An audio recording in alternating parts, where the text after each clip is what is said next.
Kalian pernah nonton film Devil's Advocate? Atau kalau enggak, lihat aja posternya. Ini film yang luar biasa, dibintangi oleh Keanu Reeves dan Al Pacino. Termasuk film yang favorit saya dan favorit semua orang karena ini bagus banget. Dan gambarnya tuh si Keanu Reeves sedang duduk, Al Pacino ada di belakangnya megang pundaknya seperti itu. Bukan artinya di sini Devils dalam artian seperti di film ya, tapi saya membayangkan memang posisinya seperti itu. Pak Jokowi berdiri, Pak Prabowo duduk di depannya, terus kemudian Pak Luhut ada di mana ya? Tapi saya tetap melihat bahwa wing kanan dan kiri dari Pak Prabowo ini diisi oleh Pak Jokowi dan Pak Luhut. Dan itu sudah saya prediksikan di video yang disaksikan oleh 400.000 orang, bertambah mungkin 500.000 saat kalian menonton saat ini, semoga. Di situ saya katakan bahwa Pak Luhut ini pasti akan masuk ke dalam struktur kepemimpinan atau pemerintahan dari Pak Prabowo dan Gibran ini tadi. Bahkan dibuat meme oleh banyak orang. Ada foto Pak Luhut, terus kemudian di atasnya ada lirik lagu Kepala Pundak Luhut lagi, seperti itu. Pak Luhut, ampun ya, saya mengutip orang-orang itu tadi. Tapi memang beliau ini, yang saya katakan juga dulu itu Menkosaurus, Menteri Komunikasi Serba Urusan, tapi menunjukkan juga dinosaurus, karena beliau juga memiliki kekuatan dan pengaruh yang sangat besar, yang sayangnya nggak bisa jadi presiden, karena saya sudah katakan kemarin, disinyalir ya presiden harus Jawa dan Islam. Kalau Batak dan Kristen memang sulit. Beliau juga pernah mengatakan hal tersebut sangat disayangkan, saya pun juga sangat menyayangkan, dan makanya saya menyetujui perpindahan ibu kota negara ini ke Kalimantan itu adalah karena untuk menghilangkan mitos yang dipercaya oleh banyak orang. Yang mayoritas ya wong Jawa, karena orang-orang yang berpengaruh di Indonesia ini memang kebanyakan orang-orang yang karena dulu menjajahnya kan di Jayakarta, terus kemudian mendirikan semua bangunan-bangunan untuk menyokong pemerintahan Belanda dan VOC itu kan di Pulau Jawa ya. Akhirnya mereka yang terus kemudian saat Indonesia merdeka ini menjadi penguasa-penguasa setempat yang akhirnya menjadikan sesuatu yang kurang sehat seperti sekarang, yang mana seharusnya untuk menjadi seorang presiden kesempatan harus dibuka luas untuk seluruh anak bangsa dari penjuru Sabang hingga Merauke. Semoga ini bisa terjadi. Saya di sini tidak akan bahas itu, tapi untuk melihat ada gonjang-ganjing apa di 100 hari pemerintahan Pak Prabowo nanti. Akankah beliau akan survive untuk menuju ke 101 dan berikutnya? Dan akankah beliau nanti sampai di 5 tahun pertama pemerintahannya? Betulkah ada kudeta dari Gibran dan Pak Jokowi? Atau jangan-jangan Gibran yang akan ditendang duluan sehingga Pak Prabowo akan menggantikan dengan Puan Maharani atau Ganjar Pranowo? Yuk kita akan coba bahas dari apa yang saya lihat dari kartu-kartu saya.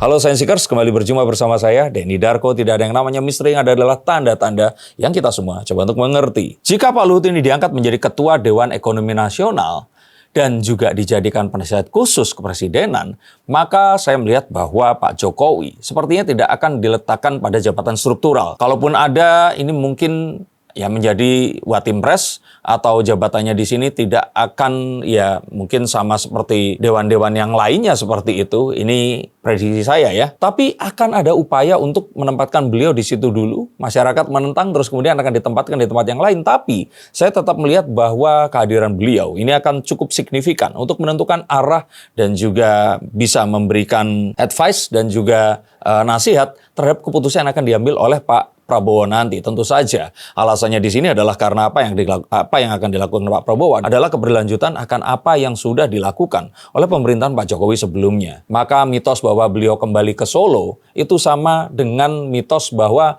Pak Luhut kemarin yang berencana untuk pensiun. Jadi kalau menurut saya sih jasa mereka ini masih diperlukan, sehingga untuk para pembencinya ini kayaknya masih akan stres dalam 5 tahun ke depan nanti. Tapi benar 5 tahun atau jangan-jangan nanti di tengah-tengahnya mereka ini disapu bersih. Atau malah jangan-jangan Pak Prabowo yang akan dikudeta. Saya dulu pernah memimpikan waktu 2014 ke 2019 itu memang saya memilih Pak Jokowi.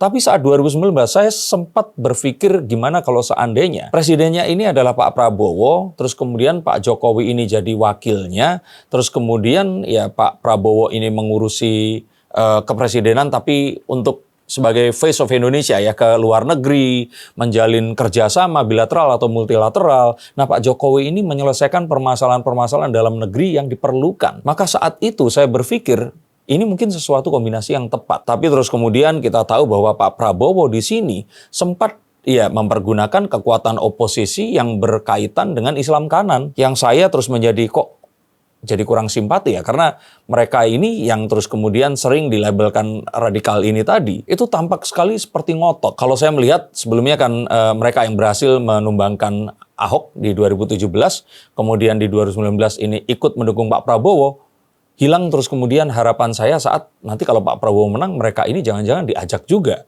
Dan mereka akan ditempatkan di kementerian. Saya cuma berpikir mereka akan jadi seperti apa nantinya. Sampai akhirnya ya impian itu terjadi saat ini. Menunggu 5 tahun kemudian kita akan melihat bahwa Pak Prabowo menjadi presiden yang akan pergi ke luar negeri, berjumpa dengan pemimpin-pemimpin bangsa di luar sana. Sedangkan di dalam negeri ada Jokowi kecil. Tapi tenang saja, Jokowi kecil ini akan dibantu oleh Jokowi yang senior. Kayak dulu pernah dengar ada George Bush senior dan junior ya, tapi saat itu kan berbeda timeline. Kalau di sini ini sepertinya masih di timeline yang sama, universe yang sama, mereka ini akan saling bisa berkomunikasi. Kalau kata Mas Roy Suryo di sini, Petro kecil. Jadi saya kebayang kalau dulu itu mungkin Pak Jokowi ya memang lebih terbatas dalam berucap bahasa Inggris. Kalau Pak Prabowo, apalagi kita mengetahui bahwa dalam exile-nya dulu Pak Prabowo ini sempat ada lama sekali di Jordan, dan tentu saja link-linknya ini pasti akan sangat luar biasa di luar negeri sana. Maka saya mengira nanti yang terjadi itu adalah Pak Prabowo akan lebih banyak mengurus sesuatu yang ada urusannya dengan bangsa Indonesia di mata dunia. Pak Jokowi kecil atau Gibran ini akan mengurus hal-hal yang berurusan dengan pembangunan infrastruktur yang pernah dilakukan oleh Pak Jokowi untuk dilanjutkan. Nah, Pak Luhut ini kebagian apa? Kalau saya lihat di sini, Pak Luhut dengan background militernya yang juga seorang pengusaha, ini memiliki hubungan yang juga dekat tapi tegas dengan para oligarki. Sehingga saya tetap berpikir bahwa seseorang berbackground militer yang bukan presiden tentu saja, ini masih diperlukan untuk dapat menertibkan gerak oligarki yang memang mereka ini kebanyakan di mereka memang driven by money dan mungkin memang mengutamakan keuntungan di atas segalanya untuk tetap dalam koridor kebangsaan yang sesuai menuju Indonesia Emas di tahun 2045 nanti. Sehingga saya kepikirnya itu kalau mungkin boleh dibayangkan, Batman-nya itu Pak Prabowo, Gibran jadi Robin-nya, Alfred-nya itu Pak Luhut. Nah, gimana? Setuju atau enggak? Maka kalau ada yang bermimpi bahwa nantinya ya Gibran ini akan ditendang atau Gibran akan mengkudeta Pak Prabowo, sepertinya nggak akan terjadi karena adanya Pak Luhut yang ada dan masuk dalam Kabinet Dewan Ekonomi Nasional ini tadi. Dan saya melihat bahwa 100 hari ke depan ini akan dipenuhi dengan konsolidasi agar ya oposisi yang sepertinya ini akan diambil perannya oleh PDIP di DPR ini nanti, itu bisa dikonsolidasi untuk nggak terlalu mempersulit lah apa yang akan dilakukan. Karena in case kalian lupa, apapun yang akan dilakukan oleh pemerintah, ini harus disetujui terlebih dahulu oleh DPR, agar itu semua bisa diundang-undangkan atau dilakukan dan dijalankan. Tapi ini tidak perlu dikhawatirkan karena program populis yang pro rakyat ini sepertinya akan lebih dikedepankan untuk memoles wajah di awal agar masyarakat ini percaya. Dan para pembenci atau orang yang tidak memilihnya mungkin akan bisa memberikan waktu dan toleransi agar Prabowo dan Gibran ini bisa menjalankan 100 harinya dengan lebih lancar lagi. Dan ini semua tentu saja walaupun nggak langsung, tapi mereka pasti akan mengejar pertumbuhan 8% ekonomi yang selama ini memang masih menjadi sebuah tujuan.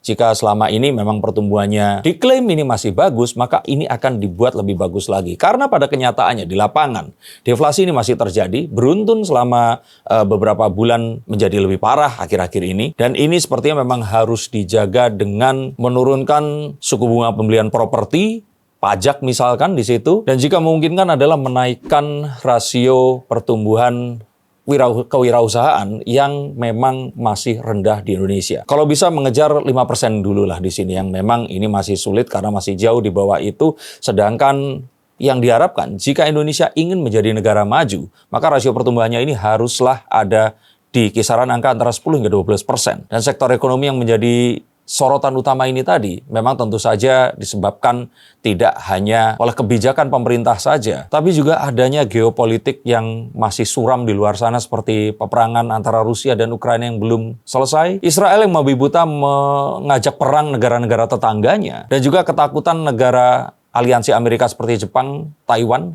dan Korea Selatan atas serangan saudara kembar mereka yang komunis. Dan ini tentu saja akan bisa lebih positif jika Pak Prabowo nanti bisa mendatangkan investasi dari negara-negara yang selama ini itu menaruh investasi mereka di negara-negara yang dekat dengan peperangan itu untuk invest dan menanamkan modal mereka di Indonesia saja. Maka saya melihat bahwa Pak Prabowo nanti mungkin akan 50-50 di Indonesia dan di luar negeri untuk bisa melakukan hal ini tadi. Dan di sini sebenarnya adalah panggung yang paling cocok untuk Gibran memulai semua karir politiknya dengan lebih baik lagi untuk menjadi Jokowi yang sesungguhnya. Karena selama kemarin ini saya masih melihat bahwa beliau ini memang bagus, tapi sepertinya masih belum bisa dilepas sendiri tanpa adanya sebuah pengawasan dari Pak Jokowi. Sehingga kalau kalian menanti huru-hara yang terjadi ini lebih kepada bagaimana Gibran akan mengkudeta Pak Prabowo atau sebaliknya Pak Prabowo yang akan nge-flush Gibran dan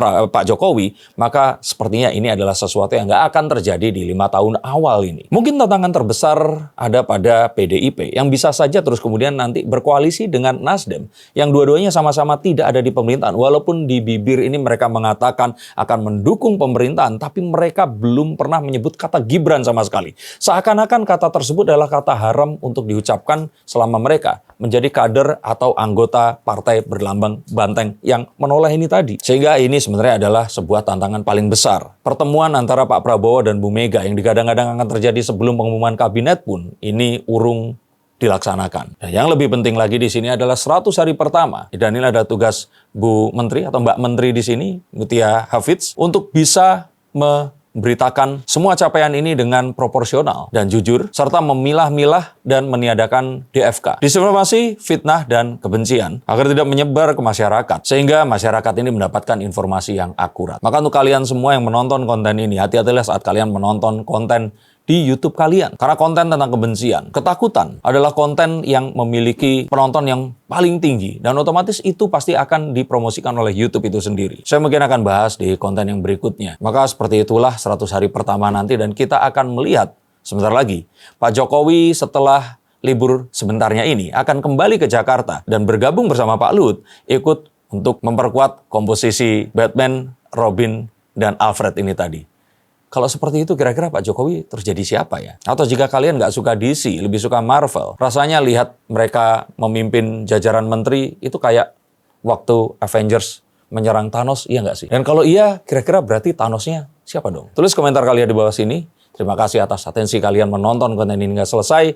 Mohon disaksikan dengan penuh kehati-hatian dan sebarkan jika ini mengandung nilai positif. Tulis bantahan kalian jika kalian nggak setuju atau masih benci Jokowi dan Gibran.